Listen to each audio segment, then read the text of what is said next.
Gupta and Gupta solution one liner. Question number 1 खास important questions हैं sir इसमें।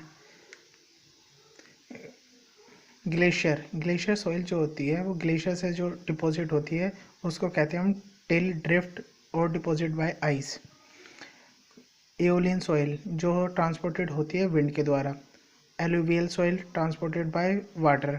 रेसिडुअल सॉइल वो सॉइल होती है जो डिपॉजिट हो सेम पोजीशन पर, जहाँ से मतलब वो ट्रांसपोर्टेड नहीं होती, वो सेम अपनी ही पोजीशन पे डिपॉजिट हो जाती है, उसको कहते हैं रेसिडुअल सॉइल।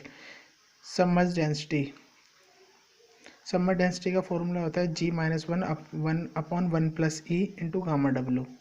ICR का जो फॉर्मूला है G-1 1+E, उसमें सिर्फ γ-W की मल्टीप्लाई कर देंगे तो गामा सबमर्ज आ जाएगा। Bulk density G+SE/1+E/γ-W। Gamma saturated G+E/1+E/γ-W। Gamma d dry density GS/γ-W 1+E। Question number 10 unit weight of soil of dry soil is smaller than the unit weight of wet soil. Wet soil से कम होती है gamma d. B point gamma d और gamma saturated ये total unit weight means bulk density के बराबर हो जाती है। अगर सॉइल ड्राई है तो गामा डी के इक्वल हो जाएगी, अगर वेट है सैचुरेटेड है तो बल्क गामा सैचुरेटेड के बराबर हो जाएगी। Point number C unit weight of soil decrease due to submerge in water.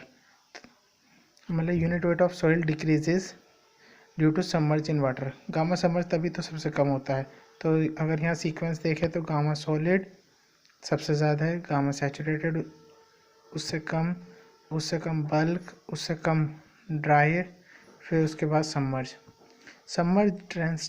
Density जो होती है वो हमारी गामा सैचुरेटेड की हाफ होती है।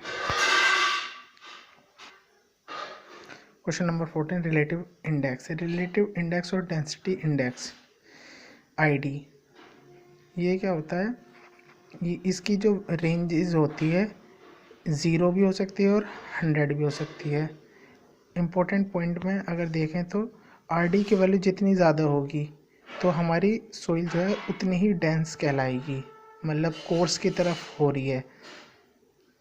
सोइल हैव तो उस जितनी ज़्यादा डेंस होगी तो शेयर स्ट्रेंथ ज़्यादा होगी, बियरिंग कैपेसिटी ज़्यादा होगी, लिक्विड लिमिट ज़्यादा होगी।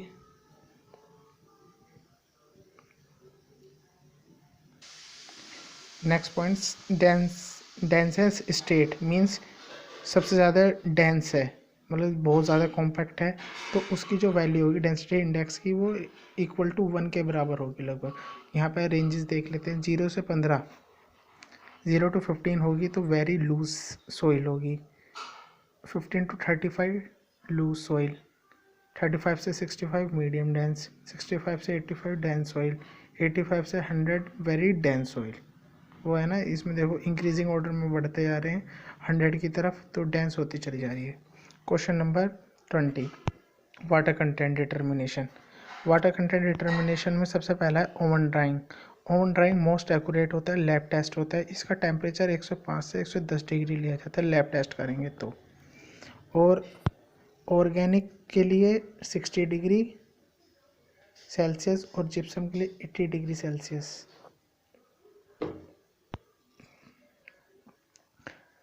Point number 2 sand bath. दूसरा मेथड होता है सैंड बाथ मेथड, उसको फील्ड मेथड, ये फील्ड मेथड होता है और ऑर्गेनिक सॉइल के लिए नहीं होता है। थर्ड मेथड होता है एल्कोहल मेथड। एल्कोहल मेथड में मिथाइलेटेड स्पिरिट का यूज़ होता है और ये इसको ऑर्गेनिक और जिप्सम के लिए प्रीफर नहीं करते हैं। Method number 4 calcium carbide. ये क्विकेस्ट फील्ड मेथड है, 5 से 7 मिनट के लिए का ही टाइम लेता है और इसमें एसिटाइलिन गैस यूज़ करते हैं। Method number 5 radiation method. ये इन सितु मेथड है, साइट पर इस्तेमाल किया जाता है। Method number 6 pycnometer method. ये वाटर कंटेंट और स्पेसिफिक ग्रेविटी दोनों के लिए यूज़ करते हैं। इसका जो वाटर कंटेंट निकालने का फॉर्मूला है W2 - W1 upon W3 - W4, G-1 upon G, फिर होल -1, 21/34 याद रखें बस। ये पिक्नोमीटर मेथड जो होता है वो कोर्स ग्रेन कोहेजनलेस सॉइल के लिए इस्तेमाल किया जाता है। Question number 23, Stokes law, valid range of diameter particle 0.2 mm to 0.002 mm और 2 माइक्रोन तक। सेटिंग वेलोसिटी Vs G-1, ये फॉर्मूला इंपॉर्टेंट है, G-1 गामा W ग्रेविटी का D into d²/18 mu, G-1 gamma W G d²/18 mu dynamic viscosity. Question number 24, meniscus correction positive होता है, डिफ्लोकुलेटिंग correction negative होता है। Temperature if more than 27 degree Celsius it's positive, otherwise negative. Question number 25, pipette hydrometer of sedimentation both follow same principle but different in taking sample observation। Pipette method और hydrometer method जो होता है same principle पे work करता है,